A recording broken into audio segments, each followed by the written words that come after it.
Առողջ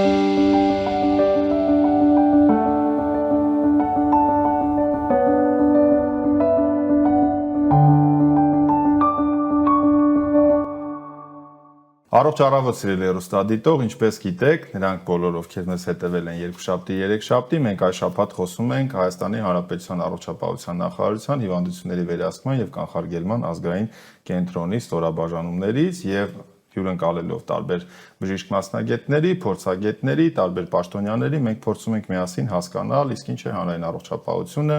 ինչ հատուկ ուղղություններ կան։ Ընտրում ենք հետաքրքիր թեմաներ, որոնք հիմնականում կապված են վարակիչ հիվանդությունների հետ։ Այսօր մասնավորապես փորձելու ենք անդրադառնալ սուր շնչառական վարակներին, ՍՇՎ կոչվածին, դրանց համաճարակային իրավիճակին եւ կանխարգելման գործիքակազմերին։ Այդ կապակցությամբ տաղավարում հյուրընկալել եմ Հայաստանի Հանրապետության առողջապահության նախարարության հիվանդությունների վերահսկման եւ կանխարգելման ազգային կենտրոնի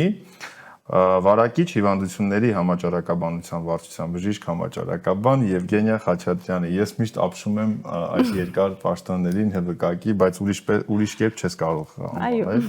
Առողջ առավոտ բժիշկ Խաչատրյան։ Բարև ձեզ, շնորհակալ եմ։ Ես շատ ուրախ եմ,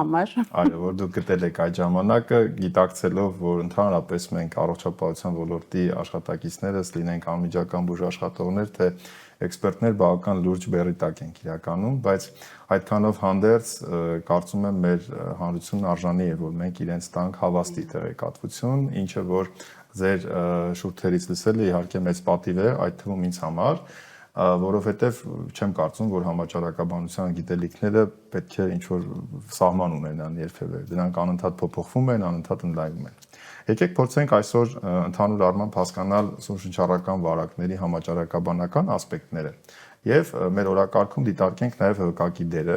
ինչպիսի մոտեցումներ կան, որ մեր հեռուստադիտողը այսպես նայի ասի, հա, բայց փաստորեն սմարթիկ ահագին աշխատանք է տանում։ Ուզում ենք այդ փակագծերը բացել այսօր։ Լավ, դուք ինչպես կկամենաք, ինչից կկամենաք այդտեղից էլ սկսեք։ Եղավ, շնորհակալ եմ։ Ուրեմն ասեմ, որ մենք արդեն գտնվում ենք սուր շնչառական վարակների սեզոնում։ Սեզոնը սկսվում է ընթացիկ տարվա 40 շաբաթից եւ վերջանում է տևում է մինչեւ հաջորդ տարվա 20-րդ շաբաթը։ Դա ամբողջ աշխարհում այդպես հայտնի սուր շնչառական վարակների սեզոնն է։ Իհարկե այս սուր շնչառական վարակների օրինաչափությունները հասկանալու համար մենք շուրջ տարի իրականացնում ենք համաճարակաբանական դիտարկում։ Մենք ասելով հիվանդությունների վերահսկման եւ կանխարգելման ազգային կենտրոնի կողմից իրականացվում է համաճարակաբանական դիտարկում։ Այսինքն բոլոր բժշկական կազմակերպություններից տվյալները ստանալով, հիվանդացության վերաբերյալ, շտապ օգնության կանչերի, հոսպիտալացումների վերաբերյալ եւ նաեւ վերակենդանացման բաժանմունքում հոսպիտալացումների վերաբերյալ մենք կարողանում ենք հասկանալ ինչ իրավիճակ է տիրում կոնկրետ տվյալ ժամանակահատվածում, ընդհանրապես սուր շնչառական վարակների վերաբերյալ համաճարակային իրավիճակին ոնց որ դիտարկում անելու համար մենք յուրաքանչյուր օր, յուրաքանչյուր շաբաթ բժշկական կազմակերպություններից ստանում ենք տեղեկատվություն դիմելիության, հոսպիտալացումների, ինչպես նաև վերակենդանացման բաժանմունքում հոսպիտալացումների եւ նաև շտապ օգնության կանչերի վերաբերյալ տեղեկատվություն։ Այդ տեղեկատվությունը վերլուծելով, համեմատելով նախորդ շաբաթվա հետ, ինչպես նաև համեմատելով նախորդ տարվա նույն ժամանակահատվածի հետ, մենք փորձում ենք հասկանալ այս պահի դրությամբ իրավիճակից ելնելով գնահատել այս պահի դրությամբ առողջապահական համակարգի բեռը սուր շնչառական վարակներով պայմանավորված եւ նաեւ որոշումներ արդեն տեղեկատվությունը տրամադրել համապատասխան մարմիններին որոշումներ կայացնելու համար, որի նպատակն է նորից եմ ասում առողջապահական բեռի նվազեցումը այս սուր շնչառական վարակներով պայմանավորված։ Ինչպես նաև իրականացվում են լաբորատոր հետազոտություններ։ Լաբորատոր հետազոտությունները իրականացվում են դետքային համաճարակաբանական դիտարկման շրջանակներում եւ այս կարող եմ ասել, որ իրականացում են ինչպես գրիպի, այնպես էլ կորոնավիրուսային հիվանդության եւ այլ շնչառական վարակների նկատմամբ։ Այլ շնչառական վարակները, որոնք մեզ հայտնի են եւ որոնց վերաբերյալ մենք իրականացնում ենք հետազոտություններ, դրանք 7-ն են. պարագրիպը, ադենովիրուսը, ռինովիրուսը, մետապնևմովիրուսը եւ այլ կորոնավիրուսային հիվանդության հարուցիչներ, ոչ կովիդը, որի բերալ նաև մենք այդ վերլուծության մեջ ներկայացնում ենք գրաֆիկական պատկերներով, ներկայացնում ենք համեմատական ցուցանիշներով, համեմատելով 100,000 բնակչի հաշվարկով եւ այդ ամենը ներկայացվում է օրական կտրվածքով եւ շաբաթական կտրվածքով։ Իրականացնում ենք նաև սեզոնի ժամանակ մշտադիտարկում ուսումնական հաստատությունների վերաբերյալ, ուրեմն սուրշնչառական վարակներով պայմանավորված բացակայությունների եւ այդ բացակայություններից ելնելով եւս համեմատելով ցուցանիշները նախորդ շաբաթվա, նախորդ օրվա, հա, եթե օրական կտրվածքով իրականացվում եւ նախորդ տարվա նույն ժամանակահատվածի համեմատ եւ մենք եւս կարողանում ենք հասկանալ բեռը նաև ուսումնական հաստատությունների, քանի որ հիմնականում մեր թիրախային խմբերը դրանք երեխաներն են 0-ից 18 տարեկան եւ հիմնականում 0-ից 4 տարեկան երեխաները, որոնք այո սուրշնչառական վարակներով պայմանավորված մեր թիրախային խմբում են գտնվում,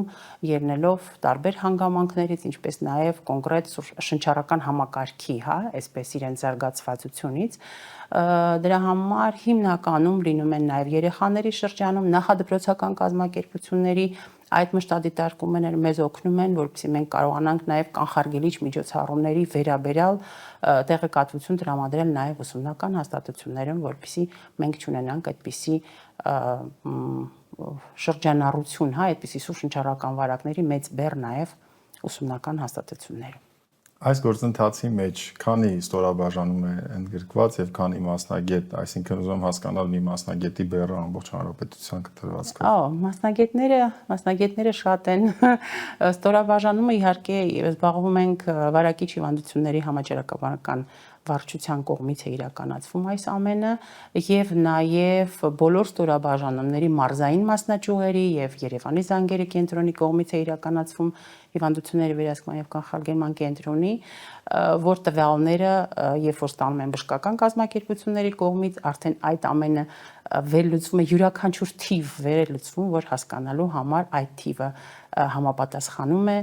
տվյալ ժամանակահատվածի օրինաչափ է թե օրինաչափ չէ, որ մենք հասկանանք, այո, դուրս ենք թե դեռ այսպես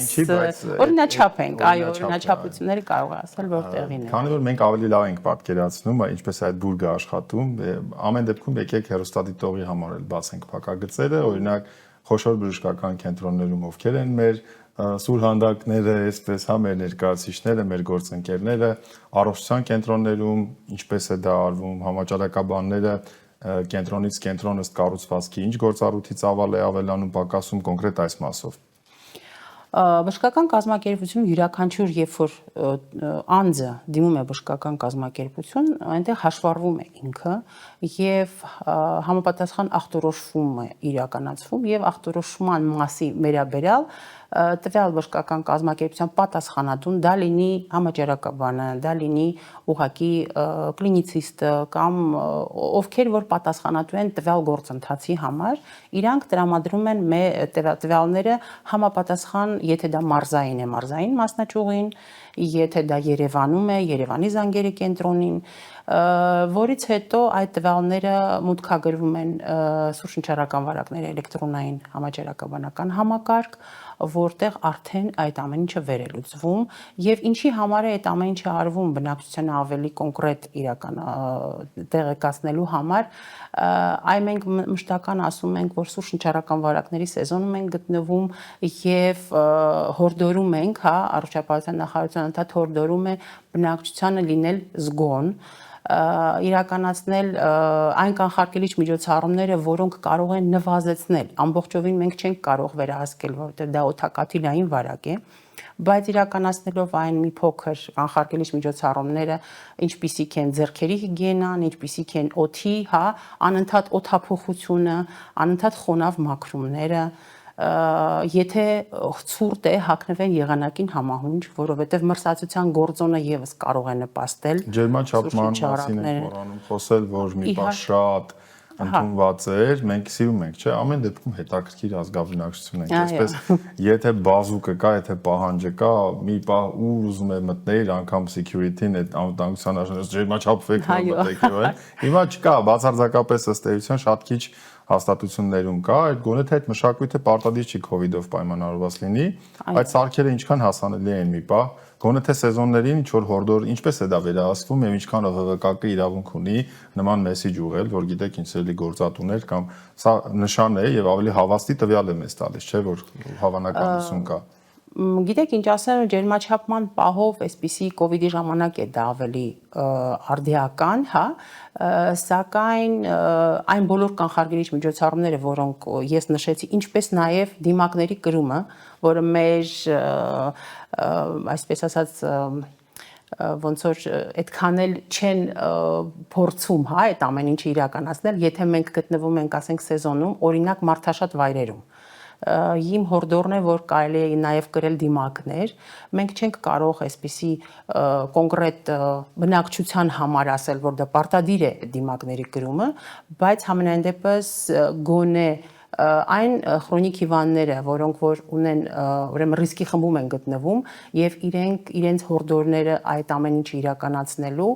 ինչպես նաեւ սուրշնչառական վարակների սեզոնին եւ սեզոնից դուրս, որտեղ գտնվում են մարդաշատ վայրերում, այդ դիմակների կրումը, մեր տրանսպորտը, մեր խանութներում, որտեղ շատ մարդիկ են, եւս հնարավորություն է տալիս մեզ ինչ որ չափով նվազեցնելու այդ վիրուսի տարածումը, սոցիալական պատասխանատվության հարց կա մեծ, օրինակ տեսեք շատ հաճախ դու բժիշկ ես, անկախ քեզնից նկատում ես կամ առողջապահության կազմակերպիչ ես եւ տեսնում ես, որ մարդաշատ վայրերում, չեմ ասում հերթեր, հիմա բոլոր տեղերում էլ ըստ էության բոլոր ոլորտներում աշխատում են հերթերի կառավարման համակարգեր դնել, բայց այնուհանդերձ լինում են կուտակումներ, լինում են խիտ զանգվածներ, հստակ տեսնում ես, որ մարդը ոչ միայն հարբուխ ունի, այլև բոլոր նշաններով ու ոչ մի պաշտպանական, այստեղ լավ, մինչև երբ Գիտեք ինչ, մենք չենք հոգնի հորդորելով, որ եթե մի փոքր նկատում եք, որ դուք ունեք ինչ-որ ախտանշան, թեկուզ մի փոքր քթահոսություն, որ հնարավոր է դա պայմանավորված լինի, հա, մեր ժողովրդի մեջ դա տարածված է մրսածությամբ, բայց այդ մրսածությունը կարող է լինի այն նախանշանը, որը հաջորդ օրը արդեն եթե մենք դա չենք հաշվի առնում եւ դուրս ենք գալիս մարդաշատ վայրերում, մտածելով որ մրսածություն է կանցնի, մենք դրանով վտանգում ենք շատ մարդկանց, այդ մարդկանց մեջ կարող են լինել այն քրոնիկ հիվանդները, որոնց համար դա կարող է լինել ծանր հիվանդության, այսպես զարգացման ոնց որ գործոն կամ պատճառ, որոնցով որ կարող են, այո, դրա համար այդ հորդորները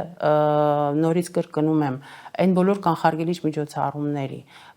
դիմակները կրելու եւ եթե հիվանդ եք մնալ տանը եւ իմիջիայլոց շատ ժամանակ երբ որ մնում են տանը զբաղվում են ինքնաբուժմամբ այդ ինքնաբուժումն էլ եւս բերում է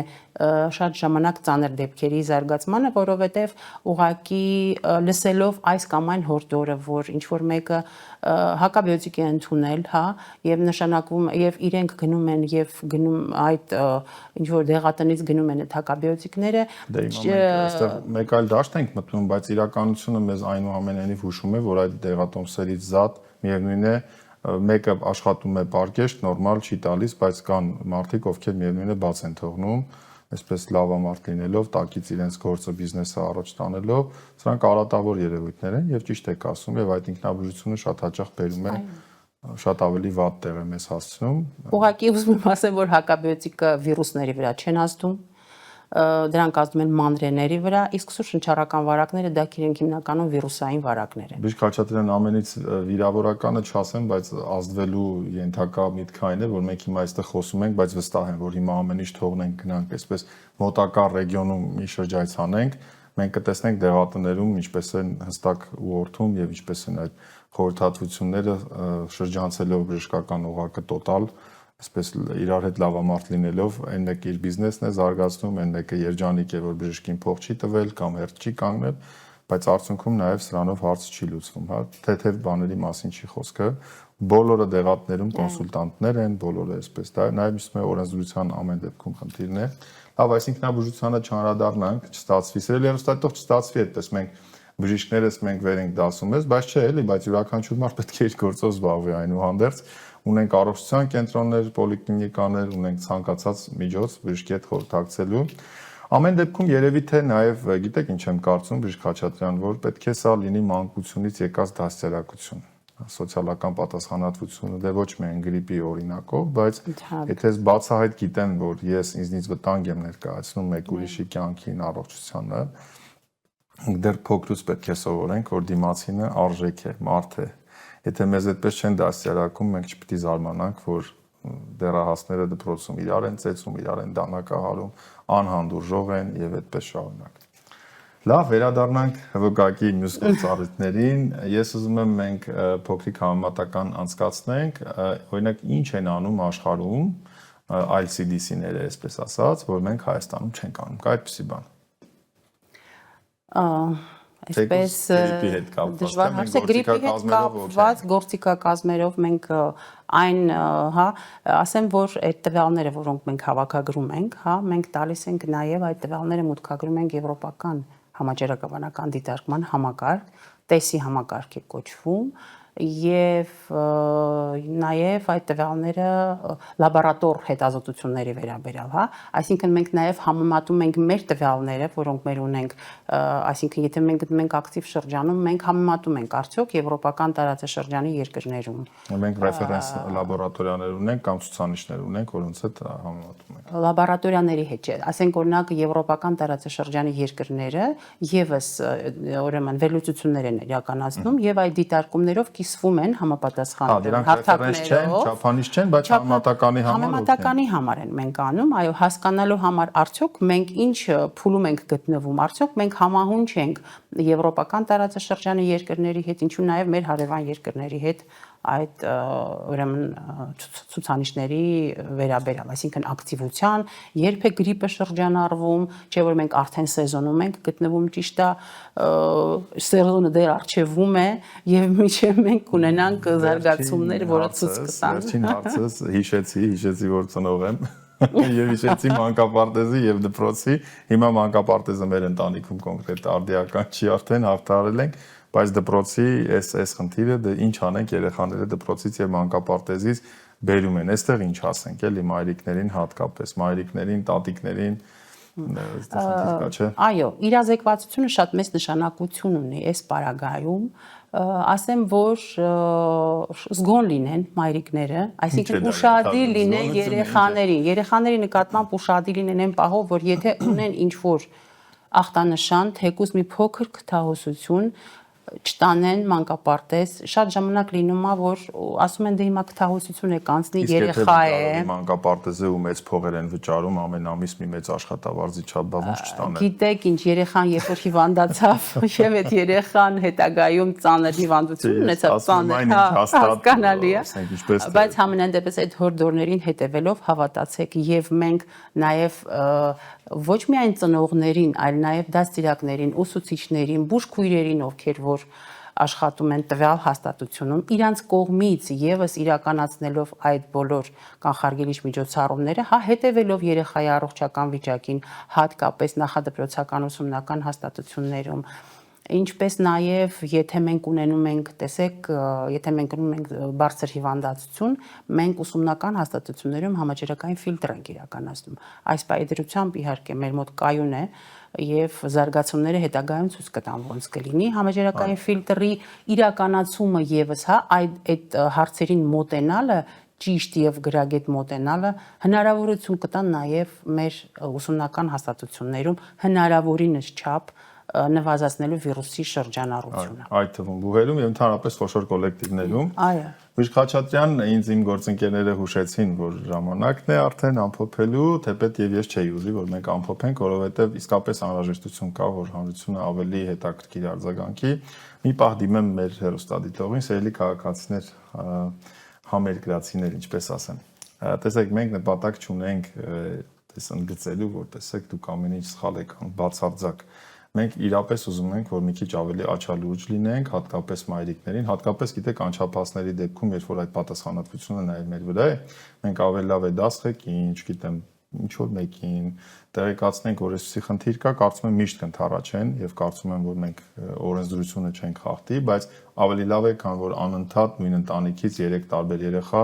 անընդհատ տանեն, բերեն վարակը, այսպես գիտենք մարդիկ, որ ամբողջ տարին հիվանդ են ուղղակի։ Ես ճանաչում եմ այսպիսի մարդկանց Եվ հիշեցնեմ իհարկե նաև, որ կա գրիպի պատվաստում, մենք անցյալ օրը 3 ընդամենը խոսում ենք սրա մասին, քարավալենտն է այս տարի մեզ համար արդիական, մենք դեռևս այս ժամանակահատվածում այդքան արդիական չէ, բայց շուտով կմտնենք ամենառիսկային փուլ, հետեւաբար կոչ ենք անում մոտենալ այն առողջության կենտրոնին կամ պոլիկլինիկային, այնտեղ գնալ, որտեղ կցագրված եք եւ ստանալ համապատասխան պատվաստումը, որովհետեւ անգամ հիշում եմ անցյալ օրը մեր օպերատորներից մեկը անմիջապես հաղորդումից հետո մոտեցավ ուրին, ասաց գիտեք, ես պատվաստվել եմ եւ իմ շրջապատում բոլորը հիվանդանում են, բացի ինձնից, ես ուշադիր լսում եմ նման ռեակցիաները եւ հավատացեք, որ դա իսկապես աշխատում է եւ մի հավատացեք այդ դավադրապաշտական տեսություններին կոնկրետ գրիպի մասով հաստատ։ Սիրելի բժիշկ Խաչատրյան, շատ ուրախ եմ, շատ շնորհակալ եմ նախ մեր ծանոթության համար եմ ուրախ, երկրորդը շնորհակալ եմ ձեր թանկարժեք ժամանակը մեզ հետ անցկացնելու համար այստեղ տաղավարում եւ կարծում եմ, որ մեր հարգարժան հեռուստադիտողը իր հետևությունները անպայման կանի, ողջույններս ձեզ, ձեր վարչությանը, աշխատակազմին, ձեզ բարի ընթացք, տա Աստված, որ լուրջ առիթներ չունենանք մտահոգվելու։ Շատ շնորհակալ եմ, նորից եւս կրկնում եմ հրավերի համար եւ բոլորին մեր հեռուստադիտողներին ուզում եմ ցանկանալ քաջ առողջություն եւ այսպես հետեւել այն բոլոր հորդորներին, որը իրականացվում է դրվում է առողջապահության նախարարության կողմից, դա միայն ձեզ համար է արվում, որպեսզի լինեք առողջ։ Շնորհակալ եմ։ Այո, գնահատենք այն, ինչ ունենք, եթե կարող ենք լավացնենք, բայց անverջ անհիմն չսևացնենք մի բան, որից հատկապես լավ չենք հասկանում։ Առողջ եղեք, մենք այս շաբաթը շարունակելու ենք դեռևս նվիրել այս կազմակերպությանը, այս կառույցին եւ խոսելու ենք ոչ պակաս կարեւոր թեմաներից։